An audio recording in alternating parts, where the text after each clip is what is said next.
Hallo julle, ons gaan gou een van die agtergronde maak wat julle hierdie week moet maak.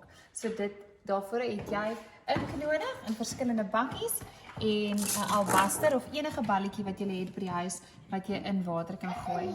Kyk, so ons tel net elke keer 'n balletjie op. Yep. Sit hom op die bladsy en dan jaag jy die balletjie oor jou bladsy. So hy's bietjie lig hier enetjie. En dan